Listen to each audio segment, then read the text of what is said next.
E o que você costumava fazer na sua adolescência para, assim, como distração, como hobby?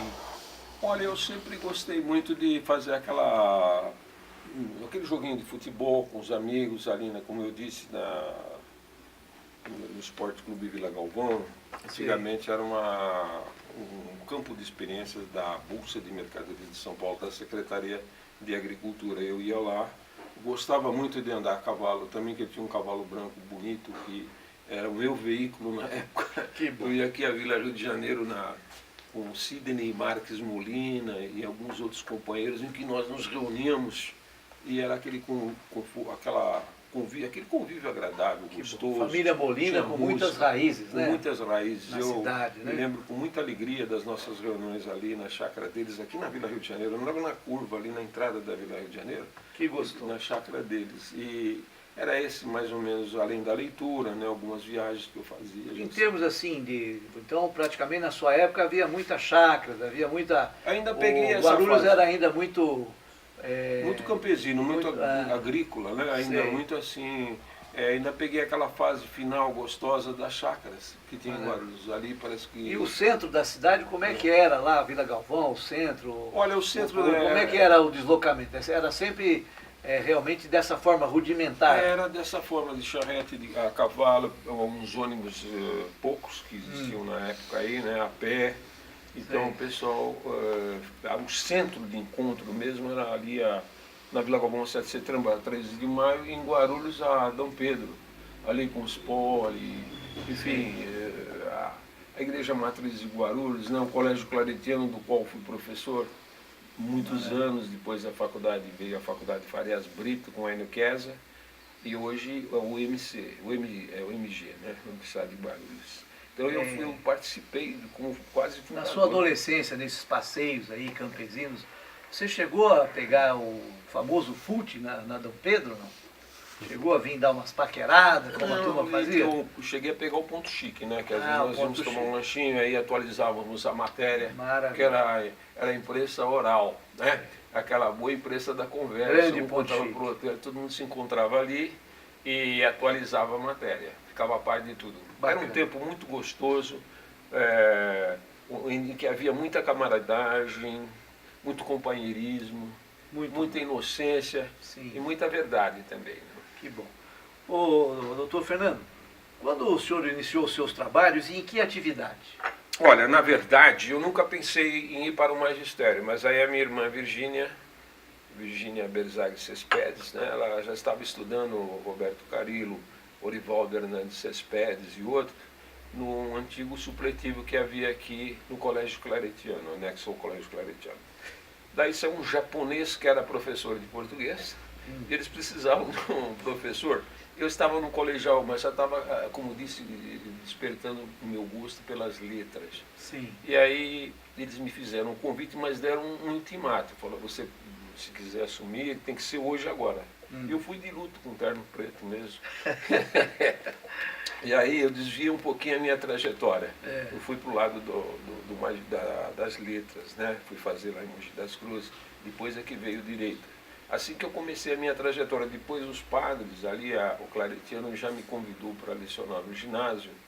E assim eu fui em toda a minha trajetória, nas faculdades posteriormente, né? Integradas. Hoje o Unimesp FIG, né?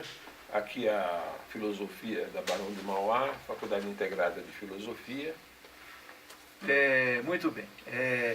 Doutor, então, como adolescente para a maturidade, praticamente o senhor já buscava assim, muitos objetivos e embasado nesse encantamento pelas letras, pela poesia, pela declamação. Com certeza. Né? E isso foi levando você a estar hoje exatamente, né, lançando livros e poesias, né? O senhor já me agraciou com algumas poesias também, né? Eu fiquei muito satisfeito, achei muito interessante. E eu queria saber também como é que aconteceu de você ter exercido o cargo público, doutor Berzag. A questão do meu acesso ao serviço público foi que eu prestei um concurso para, hoje acho que é professor nível 2, né, da escola estadual Mas eu já tinha um pé dentro do magistério, através do Claretiano, como disse, já estava no magistério. E aí a minha ida para o magistério oficial foi um passo, prestei um concurso, passei, e aí ingressei como professor oficialmente mesmo, efetivo do Estado, né? O antigo professor 3. Então, o que acontece? Acontece que depois veio, em 1982, eu assumi o cargo de secretário da Educação, Cultura, Esporte e Turismo de Guarulhos, a convite do PMDB na época. E coincidentemente estava um colega nosso e amigo, querido hoje, falecido, Dr. Rafael Rodrigues Filho.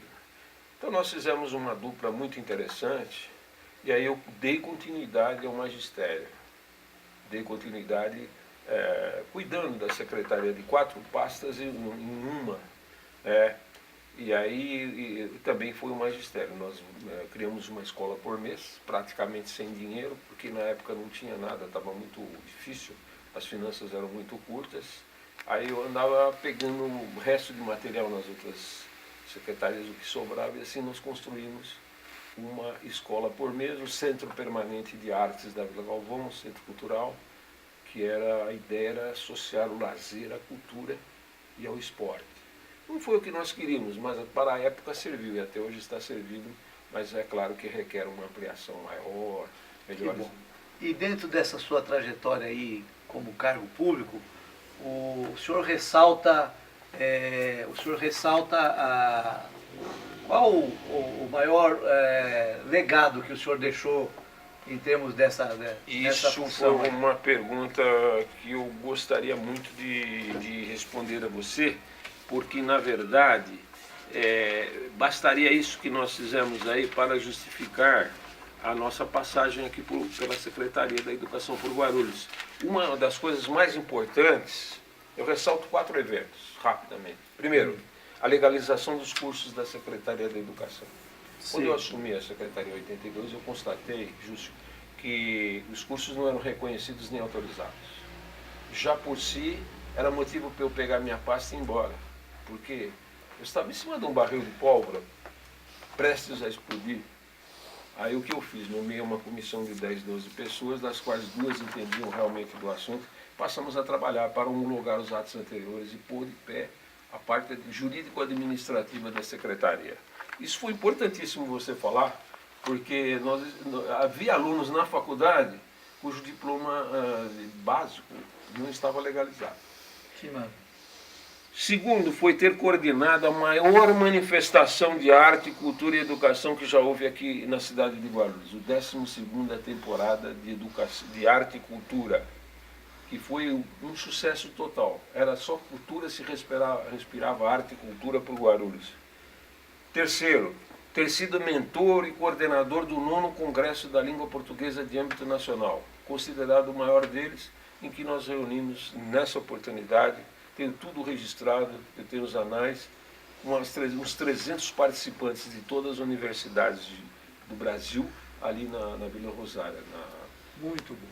Auditório João Guimarães Rosa, que foi uma repercussão extraordinária. Só a Globo deu, para você ter uma ideia, meia hora de entrevista sobre esse evento. Em quarto lugar, o primeiro Fórum de Segurança Pública de Guarulhos. Isso eu falo com muito ênfase, em dia 25/10/2005, no Colégio Guilherme de Almeida, ali em Gopoúva, nós fizemos a instalação. Assunto até hoje bastante debatido. Porque a semente do nascimento do policiamento comunitário de São Paulo, as bases comunitárias, nasceu no dia 25/10/2005, no auditório do colégio aqui da Vila Guilherme de Almeida, em Gopoúva. Que eu tive o prazer de ser mentor e coordenador desse evento. Queria só dar uma pausa para lembrar aos nossos telespectadores que estamos ao vivo pela TV Talito News, entrevistando e mostrando um pouco da trajetória de vida do Dr. Fernando Canto Berzag, um homem bastante eclético, né? E está trazendo aqui informações a respeito da sua trajetória de vida, ao vivo, através da Talito News. Só complementando, se me permite, nós conseguimos, o Nelson Leite e Nelson Júcio, como disse a maioria aqui, o Nelson já é um nome forte, né? Obrigado. E nós conseguimos reunir 400 lideranças, eu tenho todas as assinaturas comigo, o livro ata, as mais expressivas. Inclusive, tivemos a honra de ter o Dr. Rodrigo Capês, juiz de direito, à mesa, autoridades civis, militares, de toda a espécie, rotarianas, né? Muito bom. E aí iniciou a semente daquilo que é hoje o policiamento comunitário no estado de São Paulo. Aí Parabéns, doutor. foi para São Paulo, no QG da Polícia Militar, né? Ali em 97 iniciaram os seus trabalhos. O Muito resultado está aí, todo mundo está vendo, bases comunitárias, essas Maravilha. bases comunitárias móveis, que eu acredito ainda precisa ser aprofundadas, né? Podem ser aprofundadas. Pois é, diante de tantos atos e fatos... Algumas né, coisas, né? Eu não eu posso queria citar saber tudo. que você nos conte também, onde é que você adquiriu essa personalidade eclética de exercer tantas atividades? Essa sua pergunta também foi extremamente perspicaz, inteligente. Na verdade, eu sou gentista. Eu gosto de ser de gente. Eu gosto do cheiro do povo. Eu gosto de servir. Então, minha vida toda tem sido em torno da pessoa, do ser humano, construindo. E a palavra-chave é servir ao próximo. Mais se beneficia quem melhor serve. A natureza é um serviço, ela também serve. Eu sigo o perfil daquele que serve. Aquele que serve. Muito aquele interessante. com A maiúsculo. O nosso instrutor mundial, o nosso Senhor Jesus Cristo. Que Amém. nos deixa sempre o caminho, um norte, uma direção a seguir. Agora eu gostaria também que você falasse mais um pouco assim, da nossa cidade, da sua visão da nossa cidade ontem e hoje, mostrando assim, dentro da sua ótica, dessa sua trajetória de criança para a maturidade, como você via Guarulhos em termos de arquitetura, em termos de desenvolvimento, a mobilidade, essa coisa gostosa que você acabou de dizer, que era aquela vida campestre, né? Isso. Eu queria que você nos desse detalhes, falasse das famílias que se agregavam, das reuniões. Fique à vontade, doutor. Por força de não termos uma população que hoje chega, creio eu, a casa de 1,5 milhão de habitantes, eram mais ou poucos menos. habitantes.